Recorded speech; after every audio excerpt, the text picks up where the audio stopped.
yee sama gars yi defaat beneen tuto vite fait si cinéma 4D. Tuto bi lu muy constituer pour defar image bu mel comme ni en 3D genre comme bii par exemple comme bii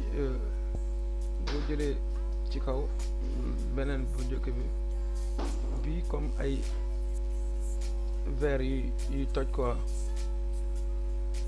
bii comme ay verre yuy toj particules yaa ngi ni suuf donc ñaar yëpp même effet même truc même lépp la quoi donc juste lumière yi mooy seen différence donc lii la ñuy jéem a réaliser ak cinéma 4D dañuy commencer ci projet dañuy commencer par su fekkee ñuy doog a utiliser cinéma 4D benn briefing bu ndaw. Cinéma 4D vue yi la ama moo am vue de haut avant droite haut image 2D la avant image 2D la droite image 2D la bii nii perspective mooy image en 3D donc soo xoolee navigateur yi ñoo nekk ni première bi mooy agrandir benn vue par rapport ak yeneen vue bu la neexee nga dimensionner vue yi par exemple noo gën a mën a sentir à l'aise si li ngay liggéey rek ça dépend yaa xool donc à part ça am na bii moo yor caméra bi par exemple attends là par exemple comme cube bi bu ma ko bëggoon tourner en 3D caméra bii moo ko yor moom ngay glisser tourner ko moo koy tourner moo yor léppam donc beneen astuce bu ndaw mooy cinéma 4D nekkul objet bi en tant que tel si objet bi la affaire bi di tourner newul si cube bi lay tourner mais vu que cube bi si centre univers bi la nekk centre univers bi mooy axe bii ngeen gis ni mooy axe y x z donc moom la def nii en vert bleu ak rouge donc supposons que affaire bi nekk fii xam nga fii du centre univers bi soo defee pivot gisoo du pivot ci kaw ci cube bi donc de préférence pour su fekkee da ngay débuter day leen teg objet bu ngeen mën di teg day leen ko teg ci centre univers bi pour mu bañ leen a sonal trop pour yenn mouvement yeeg yenn affaire yi donc bii mooy approche bi ak deuxième bi troisième bi mooy déplacer image bi mais yëpp nag dañuy cliquer nga téye ko di def di bouger souris bi donc pour déplacement bi parfois da ngay bëgg a déplacer sur axe x par exemple gisoo mi ngi yéeg ci kaw y mais x kese nga bëgg a déplacer vu que vue perspective bi nekkul vue en 2D du vue bu plat pour ça da ngeen di ñëw fii nii mooy axe yi donc dama bëgg que image bi bouger ci axe x mooy en rouge bon moo nekk nii donc damay ñëw décocher axe z décocher axe y donc su ma bouger forcément benn côté rek la image mën a bouger objet bi plutôt muy axe benn axe su fekkee dama bëgg mu bouger axe y kase damay ñëw côté y kase donc voilà idem pour yeneen yëpp donc su fekkee da nga bëgg a bouger nicement sans pour autant nga am contrainte ci axe yi da ngay cocher axe yëpp tellement facile donc astuce la woon ñu commencer carrément ci suñu tuto dañuy dem mot graphe dem mot texte voilà soo demee mot texte sànq dañoo zoomé woon moo tax muy nekk nii donc defaat mise en place li ma leen doon wax astuce bi sànq dañoo pivot woon affaire bi jox ñu lii donc li ma leen doon wax sànq mooy image bi tout le temps au centre de l'univers donc nañ koy pousse texte bi ba ci digg univers bi léegi def écriture da ngay ñëw texte fii nii parce que boo cliquer ci mot texte day am objet couvercle global nana nii di yëpp da ci am quoi, mais objet la ñu dem ci texte bi sélectionné ko def écriture man upload laa def donc police word police laa jëloon voilà c'est ça bi laa jëloon donc mi ngi nii et logiquement pour su fekk en fait damay bañ éditer texte convertir texte bi objet éditable pour avancer écriture yi wala yenn affaires yi mu compliqué si pour ñuy doog a utiliser Cinema 4D de ce fait que du ma convertir texte bi nii laay continuer joobee si kawam mais logiquement dañoo waroon convertir texte bi pousse ko et tout pour mën a am par exemple W bi ak A bi dañoo soriantoo dañoo waroon jegante extra pour gën a joobaat ci image yi benn par texte yi benn par benn mais damay ragal def ko mu compliqué par rapport ak gars yi doog a utiliser Cinema 4D de ce fait damay koy bàyyi nii ñu continuer ci donc texte baa ngi nii dañuy dem profondeur fii nii profondeur donc profondeur mooy lan mooy extrudation mooy lii mooy épaisseur bu écriture bi wala objet bi di am donc man je vais mettre 80 c'est un peu grand donc je vais mettre 65 salfait c'est bon donc ñu pivot waat lii dañu amagum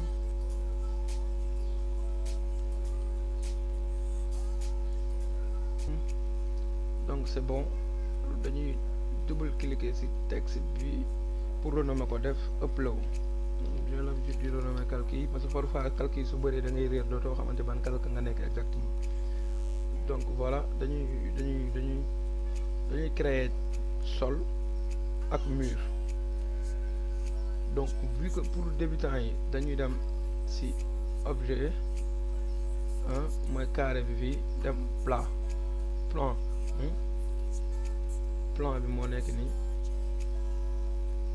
ñu augmenter ko pour augmenter benn objet ci Cinema 4D da ngay ñëw échelle nga jàpp ci benn carré cliquer glisser jëm kaw nii c'est bon léegi considérons que lii moo nekk sol bi parce que ci biir Cinema 4D am na sol am na sol moo nekk nii neexee nga jël sol nga jël sel mais day bëri ay configuration yooyu régler pour nga am yenn rendu yu normal et que vu que su fekkee gars yi dañuy doog a débuter loolu day xaw a compliqué si ñoom du coup nañu commencer par plan deux plans créer axe bi rek dañuy am mur ak sol donc dañuy créer waat beneen plan même chose plan augmenter ko bii la échelle augmenter ko nii c'est bon cliquer ci kawam donc dañ koy renommer def ko mur bi dañuy def sol dañuy dem ci mur bi ñu jël axe bi def ko Z donc axe Z moo nekk nii donc vu que en 3D si vue 3D bi perspective c'est un peu compliqué su fekkee maîtriser woo carrément Cinema 4D même ñu ko maîtriser sax parfois dañuy am problème pour def yenn dañuy am problème pour def yenn modification yi si vue perspective donc da ngay dem fii côté nga jël yeneen vue yi donc jël vue de droite c'est bon dañ jël vue de droite agrandir ko trait bu noir bii nii mooy sol bi beneen trait vertical bi mooy mur bi donc vue de droite mur bi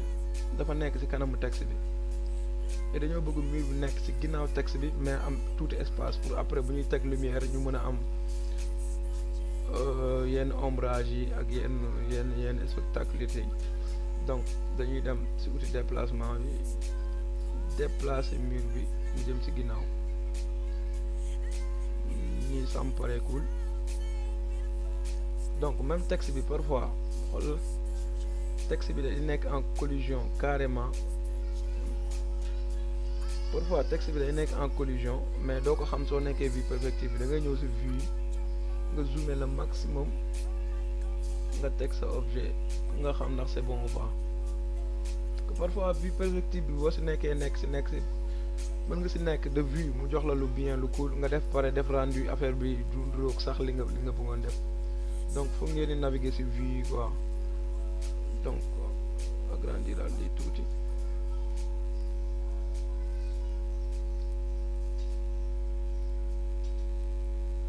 Faut ngeen di naviguer ci vue lii lañu amagum pour l'instant déjà xaaral ok c'est bon ça le fait. Donc lii lañu amagum bah si vous voulez ngeen def rendu ngeen xool mais à mon avis ba def leen rendu pour ngeen mën a gis résultat yi ngeen di def quoi. Donc mais man duma def rendu donc dañuy continuer dañuy créer ay matériels yi mooy texture bi.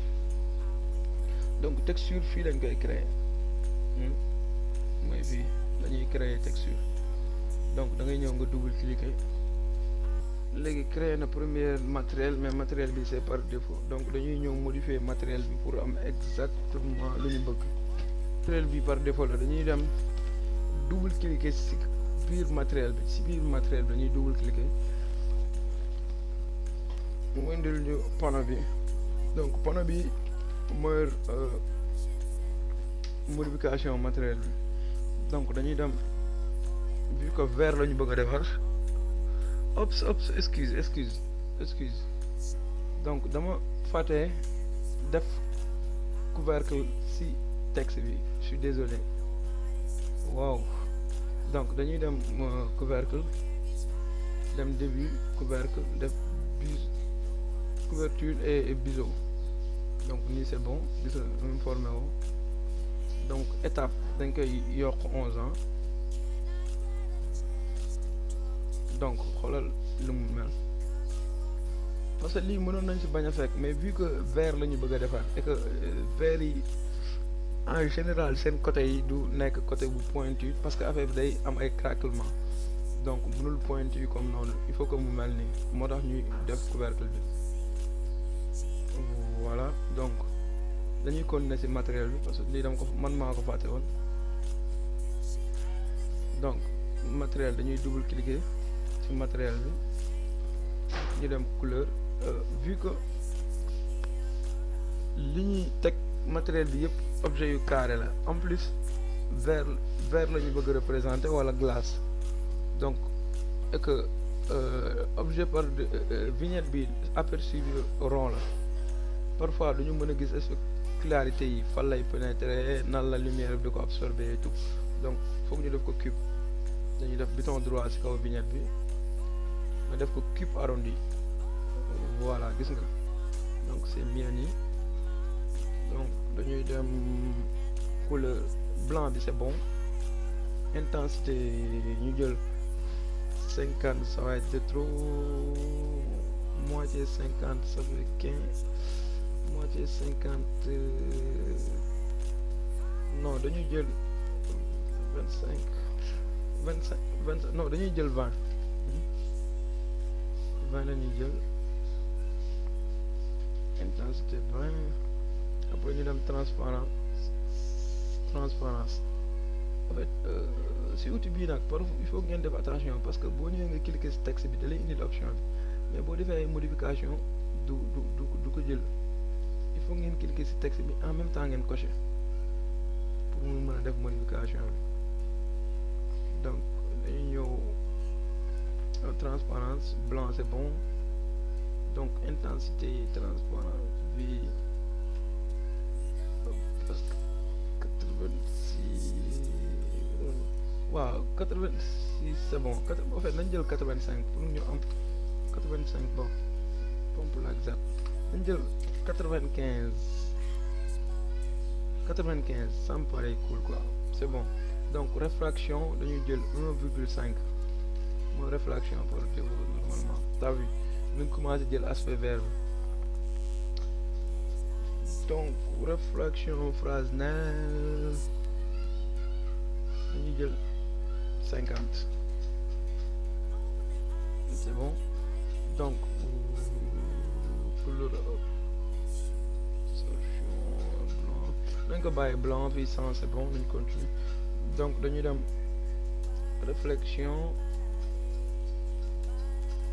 réflexion mooy par exemple lumière bi bu duggee ci texte bi nu muy defee réflexion bi par rapport ak lumière boobu muy am donc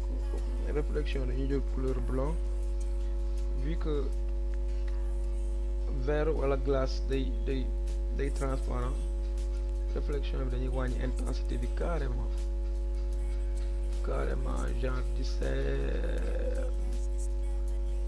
ma xool 11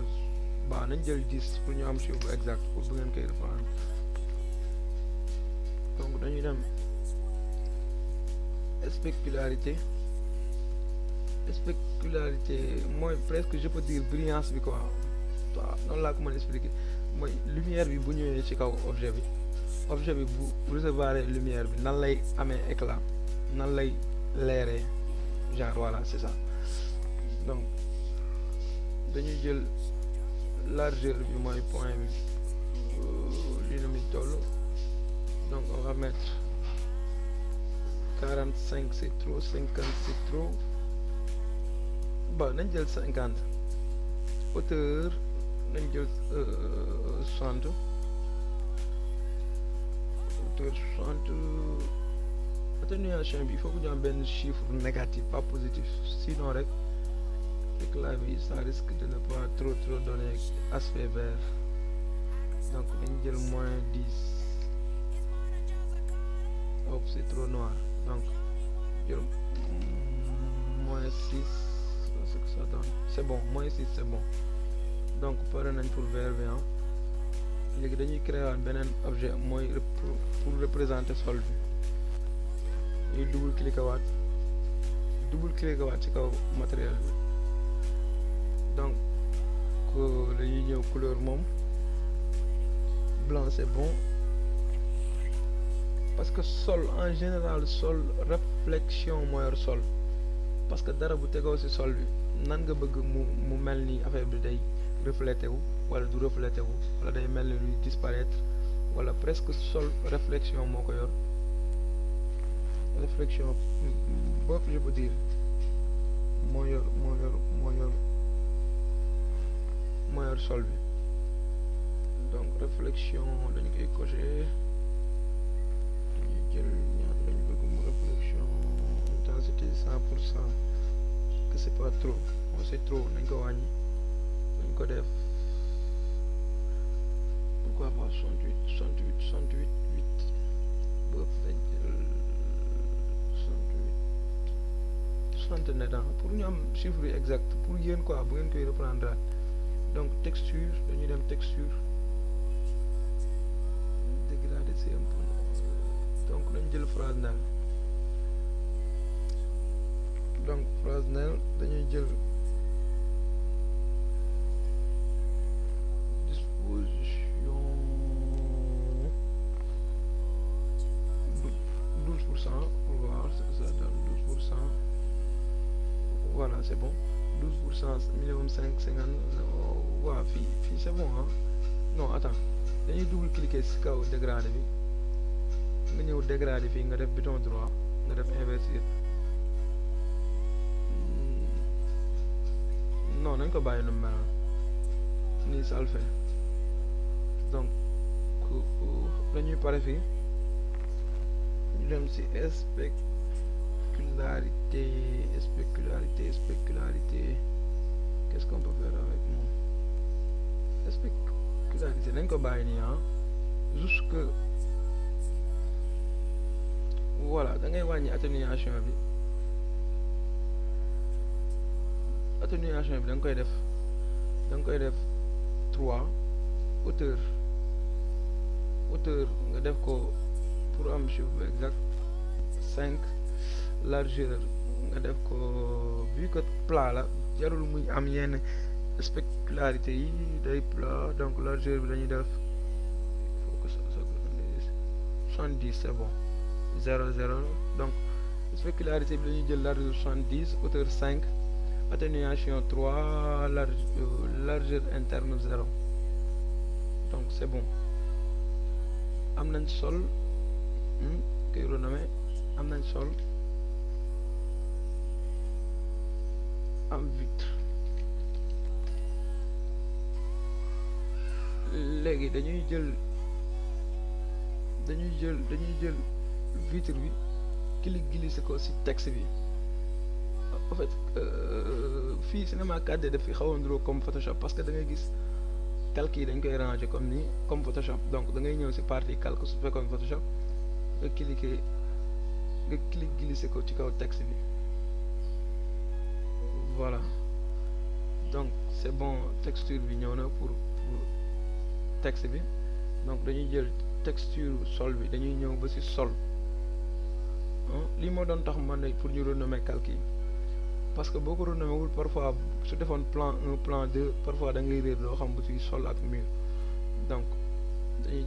glisser ci sol bi c'est bon lii lañu am voilà léegi dañ def suñu premier rendu pour xool qualité bu ñu am lu ñu amagum parce que vu que inséré nañu texture yi et tout donc dañuy dem ci pré-réglage configuration yi dañuy dem réglage rendu plutôt réglage dem pré-réglage bi 800 sur 600 dafa xaw a tuuti quoi donc dañuy dem écran su fekkee seen machine am na sa machine am na doole da ngay jël 2560 bi sur 1600 donc mooy Full HD bu fekkee nag sa machine ba ay 1 giga RAM nga yor 2 giga truc du genre da ngay jël 1180 c'est bon 1180 sur 1024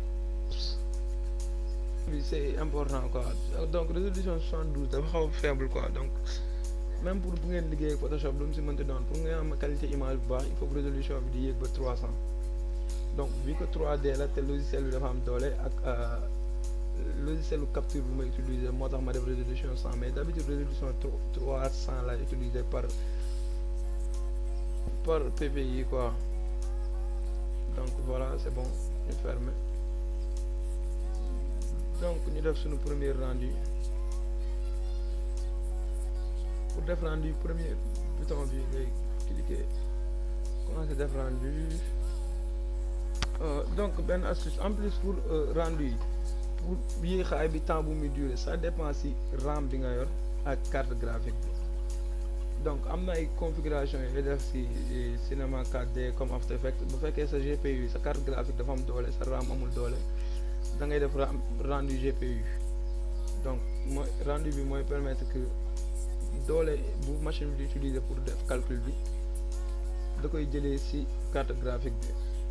su fekkee sa RAM am doole da koy jëlee ci RAM bi mais loolu ay configuration la après nañ ci ñëwaat parce que damay bañ mu embrouiller leen quoi mu xaw a compliqué ci yéen parce que déjà Cinema 4D boo ko njëkk a ubbi soo xamul daal rek da ngay xaw a tiit ak outil yu bëri yi et tout mais sérieusement c'est pas compliqué ah da ngeen ci xam dara donc suñu premier rendu lii lañ am pour man lii c'est bien déjà ici réflexion sol bi gis nga lu mu joué parce que 12% lañ def dispersion bi moo tax day yéeg ba 12% mel ni lu tas nii donc échantillonnage minimal bi c'est bon dans l'ensemble même pour texte bi am nañ aspect vert bi mais mënoo leen ko gis parce que posé guñ lumière bi ngeen gis ni lumière par défaut la bu Cinema 4D di def et que lumière yi parfois ak réglage yu ñu ci def genre spectacularité yi ak yenn réglage yi il faut que ñu am lumière pour mu mën a génne carrément aspect vitre bi pour mu mën a transparent parce que foog lumière bi pénétrer ko et tout donc foog ñu poser lumière donc dañuy commencer teg lumière. Pour lumière yi aussi duñ ci sori parce que cinéma 4D palette lumière la parce que am na lumière de visée lumière spot éclairage surface nanana donc dañuy jël lumière standard lumière simple donc c'est plus simple et que pour ngay doog a débuter éclairage si ay yenn surface yi nga xam ne c'est pas carrément fermé donc c'est cool donc dañuy cliquer voilà nii lay ñëwee donc dañuy jël outil de déplacement bi mooy bi ñu déplacer ko yéegal ko ci kaw yéegalaat ko nii voilà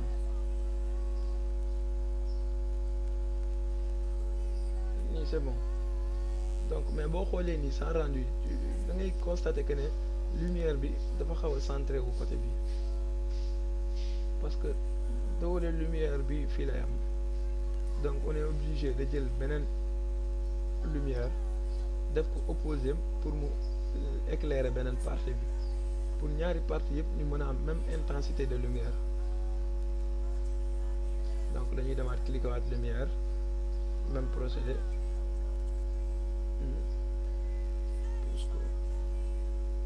lumière yi bu jegee business bi bu jegee sa objet de trop parfois da koy yàq parce que lu mu su pay carrément da ngay am beneen aspect quoi donc il faut que mu sori tuuti image bi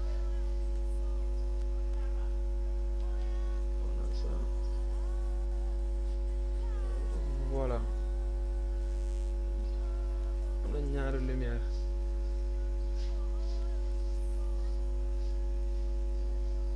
donc dañuy def rendu premier rendu bi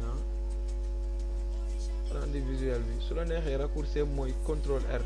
mais bon da ngay ñëw cliquer fii rek ça passe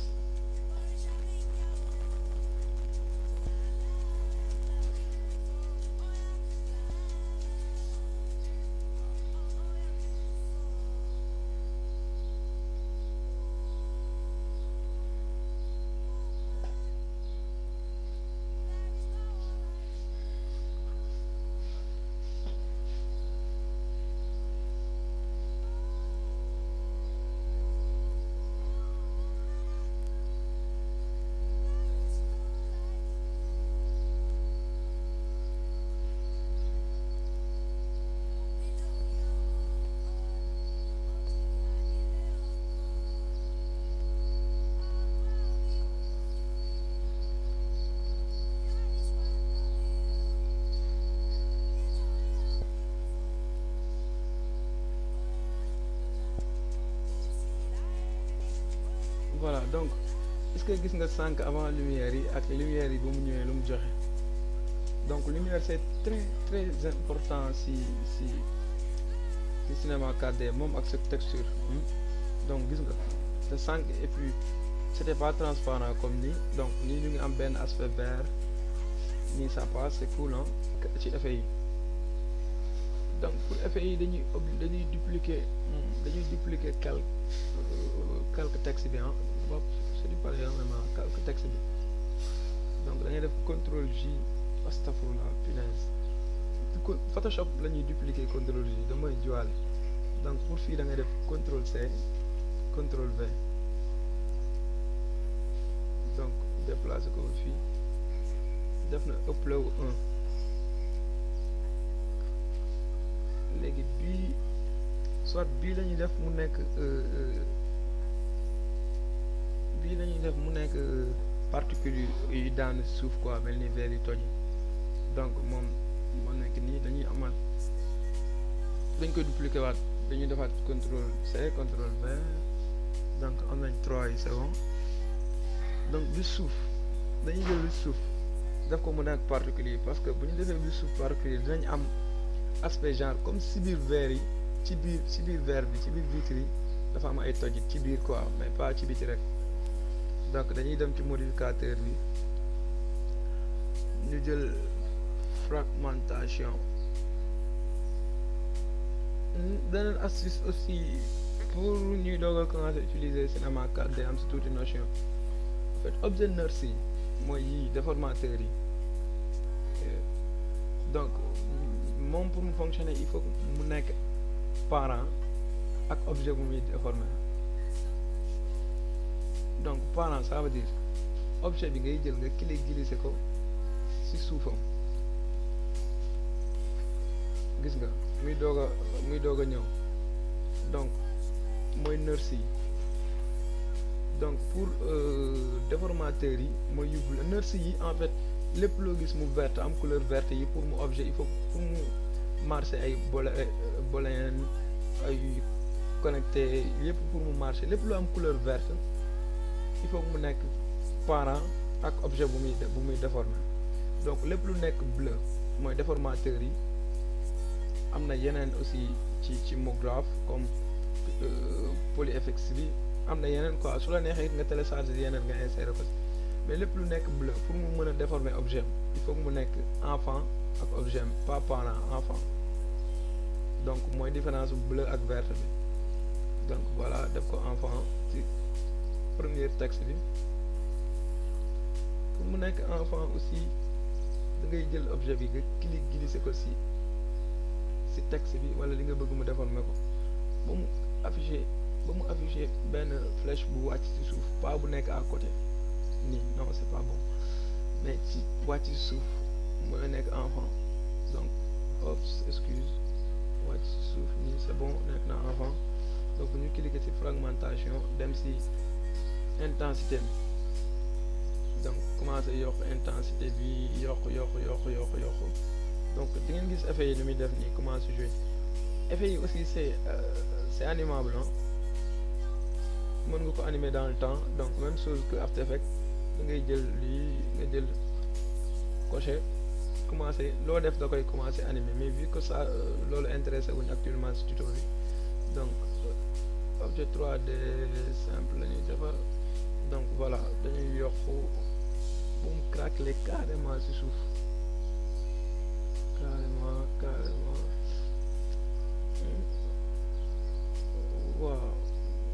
waaw yéen tamit yéenay xoola nu mu leen arrangé rek man moom bugguma lu flagrant trop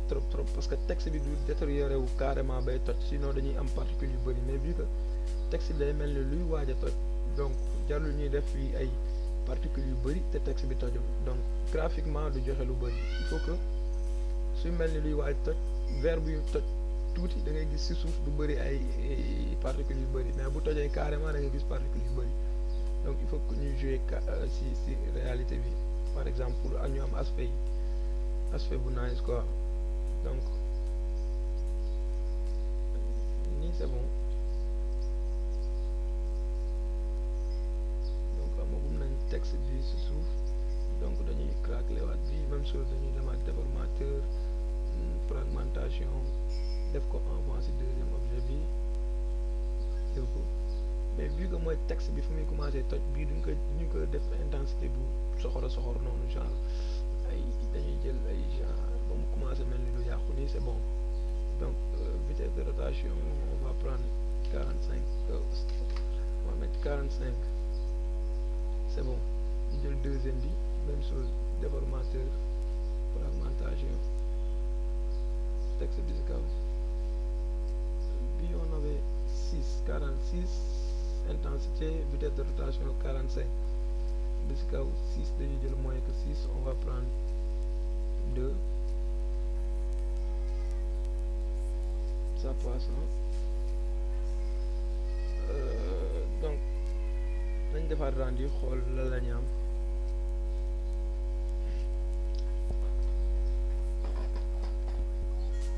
sérieusement parce que sol bi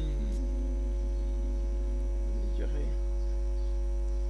lettrage yi et puis lumière bi pénétré wul carrément ci biir xam mooy il faut que xam naa di ngeen ne damaa xaw a nay si lu ma jël si intensité fragmentation yi c'est vrai donc lu ma si xaw a jël dafa tuuti donc dama koy augmenter premier texte bi 6 laa jëloon damay def 6 7 8 9 damay jël 9 deuxième texte bi 2 laa jëloon damay jël 2 et 4 voilà c'est un peu cool donc troisième texte bi mooy craquant yi donc damay def 5 lañ jëloon dama koy wàññi tuuti moom pour ñu am plus donc 75 72 c'est bon donc problème lumière yi moo des ñu koy réglé moom tamit wala lumière yi dañuy augmenter beneen lumière c'est mieux donc parce que bu ñu approché lumière yi day tapé trop ci arrière plan bi fii te loolu mooy loolu donc dañuy jël troisième lumière ñu reculer ko carrément au milieu donc moom jarul sax muy yéeg de ko reculer nii donc parce que troisième lumière bi day frappé carrément ci digg bi lumière yi bu ñëwee lu ñu apporté ci côté yi donc je pense qu'avec ça aspect bu mu defoon sànq dina dañ en plus sol bi nu sol bi meloon carrément dina wàññeeku en plus dañuy yokkaat beneen affaire il faut que pour mu am aspect carrément verre yi toj et tout il faut que ñu am collision tuuti texte bi ak sol bi donc pour ça dañuy jël duñ jël texte bi souvent mooy buy toj nii suuf nii lañ koy bàyyi c'est bon donc deuxième bi troisième bi lañuy jël donc ñu dem ci vue droite ñu wàccee ko tuuti voilà nekk en collision tuuti rek c'est bon donc lii à mon avis ça fait l'affaire donc nañ def rendu pour génne affaire bi carrément si c'est bon ñu génne ko si c'est pas bon ñu xoolaat yenn détails voilà pour ça dañuy ñëw fii si digg bi rendu visionnaire voilà donc am nañu rendu bi man nii c'est bon nii c'est bon en fait vu que xam nañ démarche yi ak nu ñu koy defee ku si nekk da ngay jël sa temps nga jouer si intensité yi jouer si lumière yi ça te permet nga gën a maîtriser logiciel bi de toute façon logiciel graphisme bi yëpp lenn rek moo la ciy may technique de créa yu gaaw yi wala yenn technique de créa yi mooy tout le temps nga nekk si tout le temps nga siy pratiquer benn affaire tout le temps nga siy def performance donc loolu rek moo la ko mën a may du leneen amul keneen ku leen mën a wax leneen passer si temps suivre ko tout le temps ngeen siy def performance rek moo la mën a may yenn technique de créa yi donc su ngeen paree da ngeen koy enregistrer sous format ngeen def JPEG résolution de 150 ppi 300 ppi normalement moo gën a mool quoi 300 ppi bu la def ok en fait mu laaj la ban zone nga koy enregistrer je vais mettre mes images 3D donc ma renommé ko Apotelo c'est bon enregistré voilà am naa projet bi tu vois comme li ma leen doon wax yéen seen bopp gis ngeen ne c'est pas compliqué c'est tellement facile pour nga job affaire yi donc su amee kenn ko am problème configuration ak cinéma 4D wala version yi wala am na lenn lu mu def si tuto bi nii ñëwul wala ça passe pas donc mën nga ma envoyer message sama Facebook moo nekk nii Bigmo BIGMO wala par exemple wala ngeen dem si page Parlons Informatique voilà wala ngeen dem si page bi donc lu ngeen bind si page bi nañ répondre am na page bi am na ay rom en plus lu ngeen soxla ci truc informatique mi ngi si biir page bi et puis lu ngeen bind am na tout le temps en fait pas man mais am na ay gars yi nga xam tout le temps ñu ngi si kii bi pour répondre leen donc voilà beneen yoon ak beneen tuto ci cinéma 4D combiné ak Photoshop